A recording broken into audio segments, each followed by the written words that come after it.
मुझे सिस्टम सरकार कहीं दफना दे। 18 तो नहीं 19 तारीख को मैं डीजीपी महोदय से मिल रहे हैं कि सर इतना कुछ हो गया। अब इस प्रक्रिया आप देखिए, धोखा मत दीजिएगा, धोखा दीजिएगा तो आपका भी विरोध होगा। नमस्कार, मैं हूं अंकित कुमार और आप देख रहे हैं क्राइम फ्री इंडिया न्यूज़। आप सोच रहे होंगे कि लगातार मैं इनके साथ क्यों हूं, तो मैं आपको बता दूं लगातार इसलिए हूं क्योंकि हम लोग मेरे से पहले क्योंकि ये अपना जीवन को समझिए तो दान कर दिए छात्र के हित में, और इन्हीं से इंस्पायर होके मैं भी इनको जल्द से जल्द पकड़ते रहता हूं, क्योंकि मुझे भी अब लग क्या रहा है, सच्चाई है, क्राइम फ्री इंडिया न्यूज़ को भी पलामू के छात्रों के हित में कार्य करने में बड़ा मज़ा आ रहा है, बड़ा आनंद आ रहा है, क्योंकि छात्र हम भी हैं, इसीलिए छात्र का दर्द हम समझते हैं। तो हम आज फिर से बात करेंगे हमारे छात्र नेता सत्यनारायण शुक्ला जी से, और आज का मुद्दा होगा हमारा कि झारखंड में जो दरोगा है, झारखंड पुलिस पे कमेंट सेक्शन में बच्चा लोग केवल यही पूछ रहे हैं, बार बार कमेंट कर रहे हैं कि सर दरोगा के बारे में पूछिए कि झारखंड दरोगा का क्या हुआ, निमौली और झारखंड पुलिस पे। तो हम आज इनसे इसी पे मुद्दा पे बात करेंगे। स्वागत है हमारे चैनल में सर आपका। पहले तो बहुत बहुत बधाई हो कि आप एक जैसे युवा पत्रकार के अंदर पत्रकारिता का भाव जगा, और पत्रकारिता का भाव जगना कोई आसान थोड़े होता है। पत्रकारिता का भाव का मतलब ही होता है समाज के प्रति, अपने राज्य के प्रति, अपने राष्ट्र के प्रति समर्पण। आप एक युवा पत्रकार को बहुत बहुत बधाई और बहुत बहुत शुभकामनाएं आपके आने वाले दिन में कि आप एक अच्छे पत्रकार बने, मेहनत करें और सिर्फ समाज, राष्ट्र और देश और की सिर्फ बात करें। तो हमारा समाज, हमारा राष्ट्र में आता है बेरोजगारी। जो बेरोजगारी का आलम हर कोई, खासकर झारखंड जैसे प्रदेश में बेरोजगारी जैसे आलम में बहुत बड़ा आलम है। आलम इन द सेंस कि या तो गला घोंट के मारने काम यहाँ के झारखंड सरकार करती है। झारखंड कर्मचारी चयन आयोग सीधे टोटिया दाब के मुड़ाने का काम करती है। ये हमारा झारखंड कर्मचारी चयन आयोग। हमारे माननीय मुख्यमंत्री महोदय का सीधे कहना है कि हमें सत्ता में रहना है, सत्ता में रहने के लिए हमको मैया योजना में 2.5 के बदला 3 देना पड़े, पर हमें सत्ता में रहना है। अगर उनको लगे कि नहीं, हमें सत्ता में रहने के लिए अगर हमारे मंत्रिमंडल को 50 लाख फॉर्च्यूनर नहीं, अब हमें ऑडी कार देना पड़ेगा ना, महंगे कार देना पड़ेगा। अभी तो माननीय मुख्यमंत्री महोदय ने झारखंड में काफ़ी डेवलपमेंट किए हैं। अभी देखिए, अपने मित्रों को फॉर्च्यूनर कार दिए हैं, अभी अपने मित्रों को आलीशान करोड़ों का बिल्डिंग बना के दे रहे हैं। तो काफ़ी व्यस्तता में हमारा राज्य भी डेवलप कर रहा है। युवाओं को फॉर्म भरा के बस बार फॉर्म रिजेक्ट करना, बार फॉर्म को विज्ञापन वापस लेना, ये तो हमारे जीएसएससी और झारखंड सरकार का ये चलन चला हुआ है। तो आपने पूछा था झारखंड पुलिस के लिए अभी मैंने लगातार संघर्ष किया था अपने कुछ दिन पहले। तो मैंने इस विज्ञापन को लाने के लिए मैंने 3 महीना कार्मिक के दर भटका। इसका जो पिछले जो वैकेंसी रिक्त रह गई थी, उस वैकेंसी को मैंने लाया। उसमें जब वैकेंसी आ गई तो उसमें दौड़ का प्रॉब्लम था, तो फिर दौड़ का प्रॉब्लम, जो 10 किलोमीटर दौड़ की वजह से बच्चे का जो जान गया, उसके वजह से जब लोगों ने झारखंड के विपक्ष ने विरोध किया, तो इन्होंने नियमावली चेंज कर दी कि अब 1600 मीटर का दौड़ होगा। तो 1600 मीटर दौड़ में ये सिर्फ दौड़ की वजह से इस विज्ञापन को पुनः वापस लाया गया, संशोधन किया गया, और संशोधन वही कार्मिक के पटल पर रखल है। जहाँ तक झारखंड की दरोगा की बात आई, यहाँ झारखंड दरोगा की बात मैं आपको बता दूं कि झारखंड कर्मचारी चयन आयोग के द्वारा एक अति संवेदनशील बात है। अति संवेदनशील इन द सेंस कि वहाँ पर जो हमने गया था कि कैलेंडर नहीं जारी हो रहा था।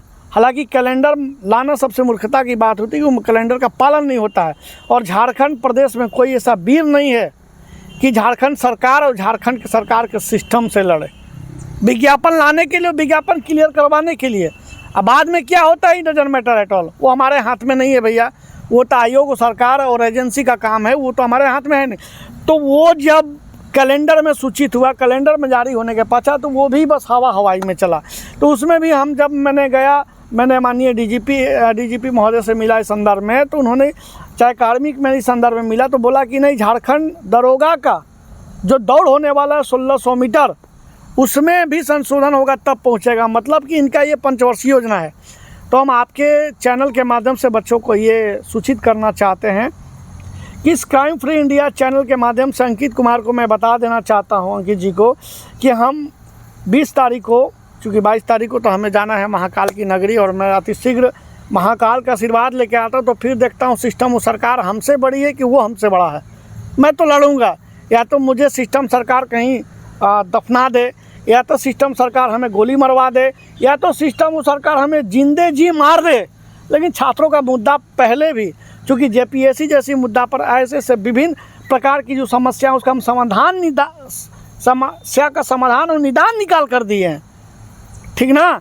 तो आपके चैनल के माध्यम से मैं कह दूं कि मामला मैं 18 तो नहीं 19 तारीख को मैं रांची पहुंचूंगा, और 19 तारीख को मैं इस पर हमारी जो मुद्दाएं हैं जेपीएससी से रिलेटेड और भी कुछ मुद्दाएं, हम उस कार्मिक में जाके इशू को करेंगे। और उसी दिन समय निकाल कर मैं कार्मिक से झारखंड पुलिस और झारखंड दरोगा का मामला पूछेंगे, और फिर हम जाएंगे उसी दिन डीजीपी महोदय से मिलने कि सर इतना कुछ हो गया, अब इस प्रक्रिया में जो समस्या का जो समाधान है उसका निदान निकाल कर आप कार्मिक के आप डीआईजी कार्मिक सौंपे, कार्मिक सौंपे, ये आपका जेएसएससी को, झारखंड कर्मचारी चयन आयोग। और मैं आपको बता दूं कि मुझे बहुत खुशी है कि आप जैसे पत्रकार ने युवाओं को, और आप देखिए धोखा मत दीजिएगा ना जी, अगर आप धोखा दीजिएगा तो आपका भी विरोध होगा जी। बिल्कुल, पत्रकारिता का मतलब है कि अगर आप अपने माइक उठा ली तो माँ सरस्वती के साथ साथ अपने राज्य के संवेदनशील मुद्दाओं को पटल पर रखना होगा। क्राइम फ्री इंडिया के लिए ये चैलेंज है, अगर इस चैलेंज को आप एक्सेप्ट नहीं करोगे तो मैं आपका विरोध करूंगा। जी बिल्कुल। आपको अभी तक लगा मैं आपके साथ हूँ, या आपको जिस तरीके से मैं कॉल करके कहीं ना कहीं आप एक बार मेरे बारे में ये भी सोच रहे हो कहीं ना मैं आपको डिस्टर्ब भी कर रहा हूँ? मैं बता दूं, लेकिन देखिए आप भी झारखंड सरकार की तरह कहीं झारखंड सरकार कुछ चंद पैसों में आप भी मत बिक जाना, जैसे कुछ लोग बिक चुके हैं। इसीलिए मैं कहना चाहता हूँ कि आप एक अच्छे छात्रों का पटल पर रखिए, और कल के लिए इसी मंच से बोले नहीं बाय बाय शुक्ला हम तो चल दिए, हम सरकार का हम मुद्दा आपका नहीं उठाएंगे कल के लिए, तो ये ऐसे पत्रकारों का विरोध भी होना चाहिए। तो चलिए मैटर नहीं करता है, आप एक युवा हैं, आपके अंदर एक उत्साह है, ये नहीं कि हम माइक उठाएं तो उसका माइक का मतलब होता है कि समाज अपने राज्य के समस्याओं का समाधान करने का ये जिम्मेदारी क्राइम फ्री इंडिया को ये मिलता है, और इसको समाधान करना होगा।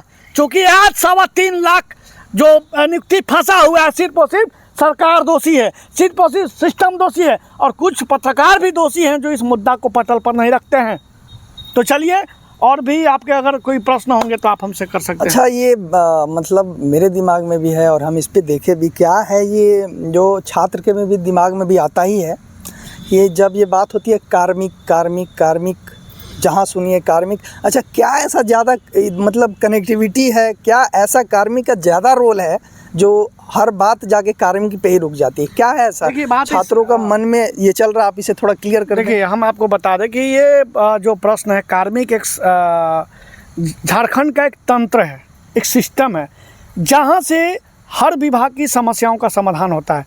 वहाँ से जैसे आज 3.5 लाख नियुक्ति पत्र,